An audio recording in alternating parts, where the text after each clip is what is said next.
Mindful Power Facts and Philosophy. How to use your whole mind for more fulfillment in your personal and professional life. We'll begin by exploring the anatomy of the mind and how best to use the various faculties of your mind with greater ease and effectiveness. You only have one mind, but there are 3 faculties or realms of consciousness that make up your mind. These are referred to as the conscious mind, unconscious or subconscious mind, and the higher conscious mind. One of the keys to living life the way you want to is understanding how your mind really works. Let's start with the basics for using mindful power. Your conscious mind is that of which you are currently aware. For example, you are probably aware of listening to my voice, hearing my words. You might be aware of certain thoughts that you are having right now. Perhaps you are aware of background sounds in the area where you're sitting. Perhaps you are aware of the feeling of your body against the surface on which you're sitting. Whatever it is that you're noticing right now, you're observing with your conscious mind, because your conscious mind is your current awareness. The conscious mind can only hold a limited amount of information. Psychological research suggests that we can only consciously pay attention to more or less 7 chunks of information at any given time. What does this mean? It means that it is a lot easier to consciously think about 3 or 4 things than it is 10 to 12 things. After about 5 chunks of information, most people start feeling challenged. If you've ever had to learn something new that involved a lot of details, you may have felt overwhelmed at times. Remember when you learned to drive a car? There was the steering wheel, the brake, the accelerator, the rear-view mirror, the driver's side mirror. That's 5 things so far, and perhaps a clutch and a gear shift, not to mention the road and other cars. If you remember feeling overwhelmed, that is because you had reached the limit of information which you could process consciously. If your conscious mind is your present awareness, your unconscious mind is everything else in the background of your awareness. Every second of your life, your nervous system is receiving and processing over 4 million bits of information. Everything you've ever seen, heard, felt, smelled, tasted, and thought is recorded in some way in your unconscious mind. Your unconscious mind is the storehouse of all your memories, beliefs, and values. It is like a faithful video recorder which automatically records information 24 hours a day. Your unconscious mind is also the storehouse of your autonomic nervous system. Your autonomic nervous system is what keeps everything running smoothly when you're on autopilot. It handles all the activities that you don't have to think about in order for them to be done. It controls your breathing, digestion, the pumping of your heart and blood, and your immune system and hormonal systems. Just think if you had to pay attention to all of these things in order for them to work. In fact, just pick one, like breathing. If you didn't have an unconscious mind, then every breath you took would have to be taken consciously. What if you got busy with something else and you forgot to breathe? Oops. Your unconscious mind is also in charge of your emotions. For the most part, you don't go through life consciously choosing what you're going to feel from moment to moment. Most people believe that feelings are outside of their control. Feelings just happen. The reason it seems this way is because feelings are generated by the unconscious mind. Yes, you are creating them, but you are doing so through your unconscious mind. You do it so automatically at times, it may seem like it's not you who's doing it. Why should you learn to use your unconscious mind? Believe it or not, everything that you do unconsciously first.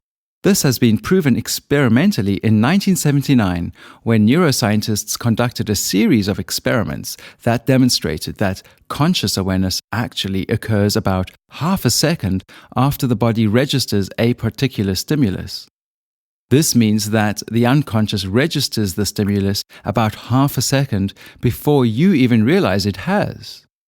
Because of a phenomenon known as subjective referral, the conscious mind refers back in time and acts like it knew about the stimulus at the time the body registered it. The conscious mind thinks that now is now, when in fact, by the time you realize it, now has already passed. Everything that you learn unconsciously before you consciously know and understand it. One excellent example is walking. How did you learn to walk? You didn't consciously decide to walk. You didn't think to yourself, okay, now I'm going to put pressure on my right foot while shifting my weight onto my right leg while I swing my left arm to counterbalance my body to compensate for gravity. You had people around you who gave you encouragement, and through trial and error, you learned to walk unconsciously. Yet, now as an adult, you sometimes forget that your most important and basic skills like walking, talking, reading, and eating occurred before you had the ability to even comprehend what they really were. What if you learned unconsciously first, as you did then, and let the conscious mind simply have the awareness of what it is that you're learning? Learning to trust and use your unconscious mind again will make your life much easier. The Mindful Power program teaches you how to have direct contact with your unconscious mind so that this is possible for you. Is your mind just a function of your brain? Many people naturally believe that the mind is the same as the brain, which is, of course, in your head.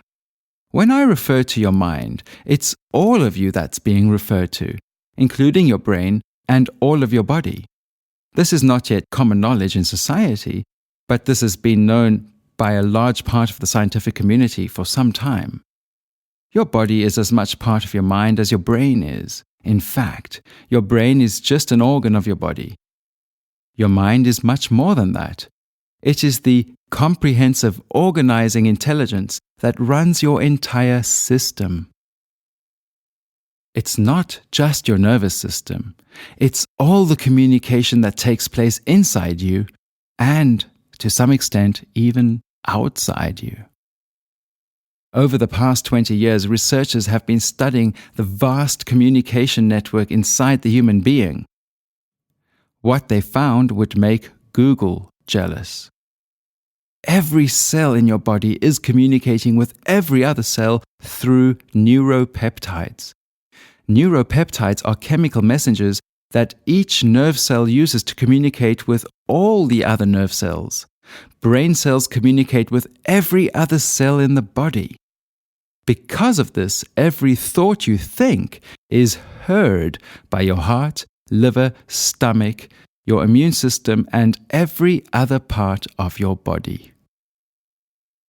The fiber optics of your internal communication system are nerve cells or neurons. Each neuron is like a standard light switch you have on the wall of your house. It's either on or off. Another way to think about it is each neuron is one choice that your nervous system has, either yes or no. Neurophysicists have estimated that the number of possible choices we have in our nervous system is 10 to the 10th to the 11th. This number is so large that it's beyond conception.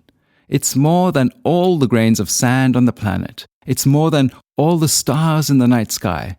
It's more than all the atoms in the known universe. Since your conscious mind is designed for making decisions, and your unconscious mind is designed to follow through on the conscious mind's decisions, as well as maintain your body's autonomic functions, then what is it that gives energy to the whole interplay between the conscious and unconscious minds?